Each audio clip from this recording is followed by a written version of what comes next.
শুভেচ্ছা সবাইকে। আমি আজকে কথা বলছি খানসামা উপজেলার চলমান বিষয় নিয়ে।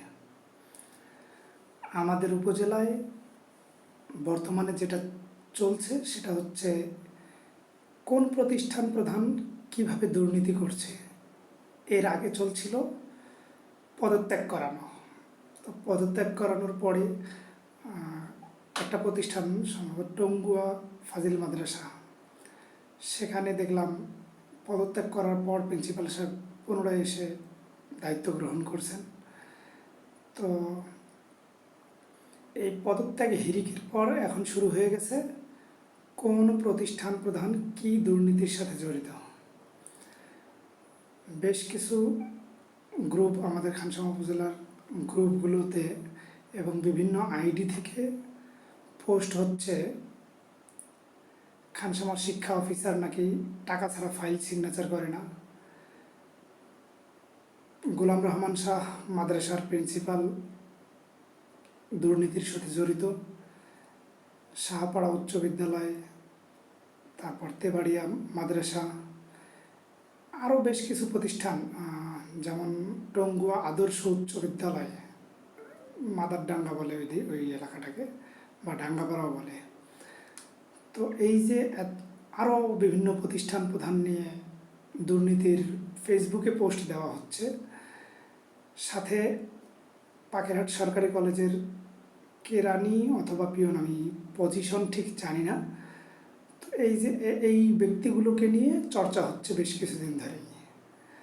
আমার কথা হচ্ছে, আপনার কাছে যদি প্রমাণ থেকেই থাকে তাহলে আপনি গুরুত্বপূর্ণ জায়গায় গিয়ে অভিযোগ করছেন না কেন? আপনি উপজেলা নির্বাহী অফিসারের কাছে অভিযোগ করেন, উপজেলা শিক্ষা অফিসারের কাছে অভিযোগ করেন। যদি এসব জায়গায় ভরসা না পান, আপনি জেলা প্রশাসকের কার্যালয়ে অভিযোগ করেন, জেলা শিক্ষা অফিসে অভিযোগ করেন। চাইলে আপনি তো দুদকেও কমপ্লেন করতে পারেন। আপনার কাছে প্রমাণ আছে, আপনি প্রমাণের কপি দেবেন দুদকে বা জেলা প্রশাসনের কাছে, এই প্রমাণ রইল এরা এই দুর্নীতির সাথে জড়িত। আপনি একটা ফেসবুকে পোস্ট দিয়ে চুপ করে বসে আছেন, এটা তো হয় না রে ভাই। ফেসবুকে পোস্ট দিয়ে চুপ করে বসে থাকলে কি দুর্নীতি বন্ধ হবে নাকি তার বিচার হবে? কোনোটাই হবে না। যেসব প্রতিষ্ঠান, যেসব দপ্তর তাদের বিরুদ্ধে ব্যবস্থা নিতে পারবে, আপনি তাদের কাছে গিয়ে কমপ্লেন করুন। আপনার কমপ্লেন করার তো জায়গা আছে, আপনি কমপ্লেন করুন। হ্যাঁ, ফেসবুকে পোস্ট দিয়ে মানুষকে জানাচ্ছেন, এটা ভালো কথা, কিন্তু পাশাপাশি আপনাকে তো বিচার পাইতে গেলে জায়গা মতো গিয়ে অভিযোগ করতে হবে ব্যবস্থা নেওয়ার জন্য। কিন্তু সেগুলো কেন করছেন না? সেগুলো আমরা দেখতে পাচ্ছি না কেন?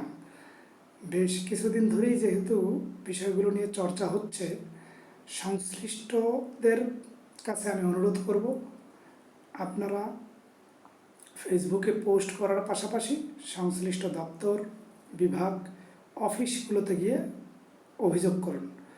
প্রয়োজনে উপজেলা শিক্ষা অফিস, উপজেলা নির্বাহী অফিসার, জেলা প্রশাসক, জেলা শিক্ষা অফিসার, দুর্নীতি দমন কমিশনের আঞ্চলিক কার্যালয়, সবগুলো জায়গায় গিয়ে এই প্রমাণের কপিগুলো দিন, দিয়ে অভিযোগ করুন।